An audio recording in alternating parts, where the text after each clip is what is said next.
Give me just 10 minutes, and I promise you by the end of this video, you are going to be way more confident with rolling your covered calls. Yo, what is going on, premium chasers? I hope you're having a God blessed day. Today, every single person that comments down below is going to get our new ebook, Covered Call Rolling. So this is going to be a guide that really dives into live examples, all the various situations you can get into with rolling specifically for covered calls. So if you want that new ebook, it is yours completely for free. But there's only one cost. You got to drop a comment. You got to hit the like button. You got to hit the subscribe button. But guys, all jokes aside, let's get into today's video because we're going to be talking about if you guys have been following along, which I'm just having fun doing these, guys. I think you guys are really enjoying these. Really, I'm just documenting this kind of like portfolio that I want to feature here on the channel. I put $5,000 into it, and we're gonna see what's gonna happen. We're probably gonna light this money on fire, but you know what? We going down together, all right? So, or just me. But in all seriousness, today I'm gonna show you guys the position that I took yesterday evening around where I actually ended up rolling this position, and it got me thinking when I was doing this whole thing myself. I was like, why don't, this is a good video. This is a good video. I think it would be helpful. So I'm hoping this time that we spend together today is helpful for you. So you could see here, I had my original SoFi that I purchased at $16.09 per share. I purchased 100 shares, spent $1,609. I originally rolled it for a weekly for the 16.5s, right? Which we still have documented up here, right? And this was my original trade right here. Let me just cut all this out so it's all clean. So my original trade right here was I collected $33, a little bit more, $33 in premium.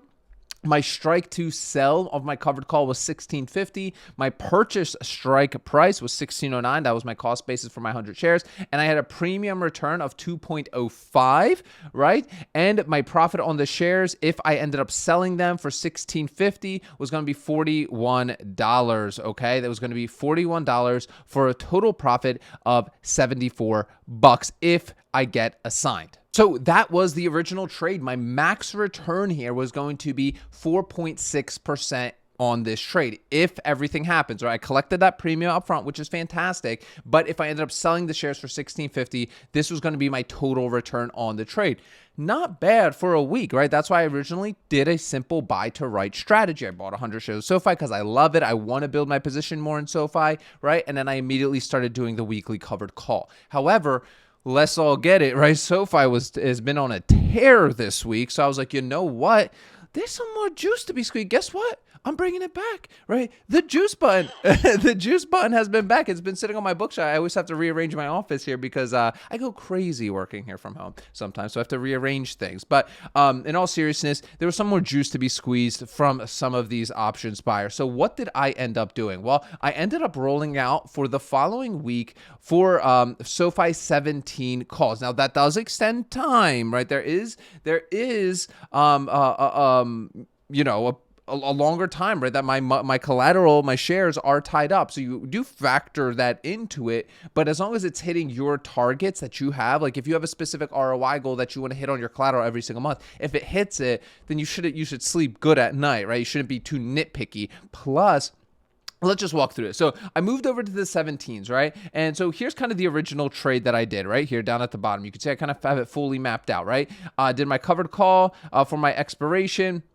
Right, I got my SoFi at the 16.5 strikes. I just a single contract. My total premium was $13.32. My collateral was $16.09. Right, and the appreciation profit max was $41. So for that 4.62%. So what did I end up doing? I ended up rolling this out. So this is kind of how I like to do it. The roll cost me $43 to buy to close, which is a good chunk of change. So what I like to do is I usually put my bought to close amount right there, right? And that will, obviously, bring down my net a little bit here. And I also have to remove my appreciation profit because I'm not getting that appreciation sale anymore. So I'm deleting that $41. And what I like to do is just do simple, guys. I'm a very simple man. I need simple. Someone's going to attack me in the comments, but it's all good. Listen, this is my channel, and I can be simple if I want to be simple, right? So I bought to close that position, right? We went over this in yesterday's video when I was kind of giving a tutorial on that. But when you are rolling, you are simply buying to close your position and then selling to open another one, either with a higher strike, right, or furthering out your expiration date.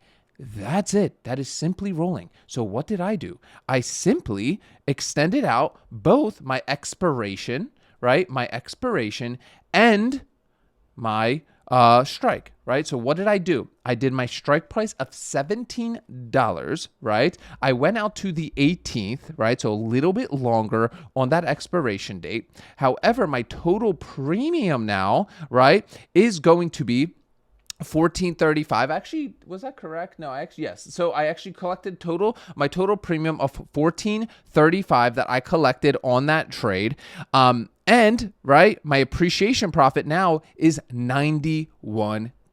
Okay. Why is my appreciation higher and my net higher? Well, number one, my cost basis is 1609 on the shares, right? So if I sell them for $17, right, that's the $91 that I'd be getting, which I'm locking in more of an appreciation profit. Now, is this the right move or not? Well, it depends on your strategy, right? For me, what do I think? Why am I doing this? Well, I believe, right? I actually do believe, Nike running today, guys. I believe SoFi is in due for a pullback. Look at this, 1707. It has crossed over it. Oh my gosh, I just got off our pre-market call not too long ago, and I was like, this is going to hit 17 today, and we are hitting over 2% already today. This is absolutely bananas. Bananas, guys. I think SoFi is going to have a big pullback. I genuinely do, and if it doesn't, I'm good selling my shares at the $17 price because I think there's going to be a pullback. I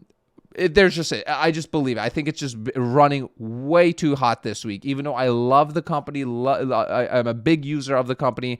Anything that's kind of moving this quickly above its 200 and 300-day moving averages, I think that's going to have a pullback. So what did I do? I did 17s where I'm like, you know what?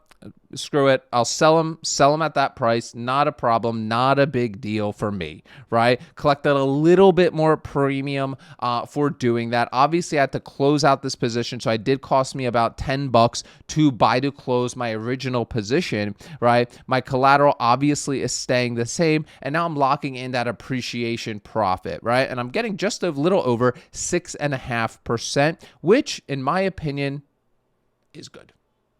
I like it for something that expires in just a little over 2 weeks time.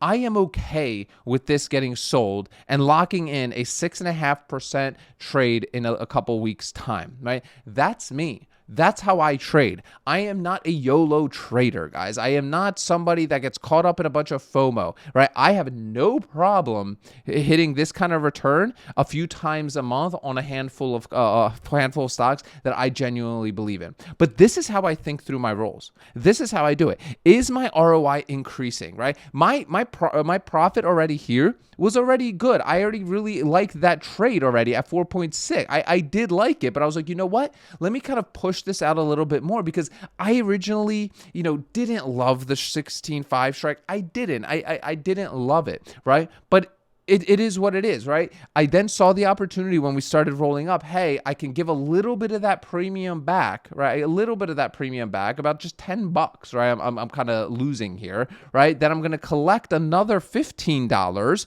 right, of premium. And I'm collecting a total net, right? And my appreciation profit of about $105, which for risking 1609, having a net return in a 2-week period potentially on this, I'm absolutely fine with. But this is how I think through when I'm rolling positions, guys, because a lot of you will just go in blindly and just roll positions, but you don't really know what you're doing. Take the time, spend 5 to 10 minutes, go through the numbers, right? Your numbers are going to look different than my numbers because we have different targets, different goals. I'm not aggressive like a lot of you. I genuinely am not, right? A lot of you will tell me you're doing all the leverage ETF stuff. Fantastic. I love that that's working for you. That's fantastic, but that's not me. I'm not that guy, right? So for me, I don't do leverage ETF stuff. I stick to my base hits, base hit, and I'm consistently getting base hits. yeah, you're hitting home runs here and there, but you're missing, you're swinging and missing a lot. You're missing a lot, right? So for me, I'd rather be that slow, steady turtle, like I always say, kind of being the house where I'm just over time, long term. This is a strategy that I can do. I can do this strategy till literally I'm a very, very, very old man because I don't trade a lot, right? There's a little bit of management. And number two, I actually enjoy doing this. Like, I don't know about you guys, drop that amen in the comments, right? If you enjoy actually doing this, I actually do. It fits into my lifestyle, fits into business, fits into work, fits into faith, fits into family, right? And that's why I love it. Like, I can't day trade. Like, I can't. I've tried it in the past. I can't, dude. My eyes hurt. I'm not smart enough for this nonsense. I'm not going to compete against high frequency trading firms. I used to work at one as an IT guy, right? Like, dude, you ain't beating the high frequency trading companies. These people blew through people's houses, destroyed people's lives, cut through mountains in order to lay dark fiber so they can trade faster, splitting nanoseconds. All right, read the book Flash Boys if you want to. It's a fantastic read. Like, I can't stress it enough. Most day traders, you're competing against algorithms written by World Series of Poker champions, MIT graduates, the smartest people in the world that literally have zero emotion, and you actually think you in your home or your cell phone, you have a chance long term to beat them? You are absolutely bonkers. You are bonkers. I'm sorry, you are. You don't understand how many trillions of dollars these people pour into networking infrastructure in order to beat the markets, in order to get news faster than, trust me, nanoseconds. That is who you are competing against. You are not going to beat them. Guys, happy Friday, guys. Drop a comment. I'll send you over to that rolling playbook for covered calls. And if you want me to rant to you more, right, if you would like this on a daily basis consistently, this from me, right? I invite you to click the first link in the description of today's video. This doesn't have to end here. You can join us inside of Options Seller School, and as long as you are financially stable, you have a decent job, you're not toxic, you're a good person, you're willing to share ideas with other people, and of course, hearing me rant like this all day long. Just kidding, though, guys. But for real, if you're interested to kind of being in a more one-on-one setting with me and an amazing group of people doing this day in and day out, sharing ideas, nothing held back whatsoever, click the first link in the description of today's video to learn more about it. Remember, guys, sell options, collect premiums, repeat. I'll see y'all tomorrow.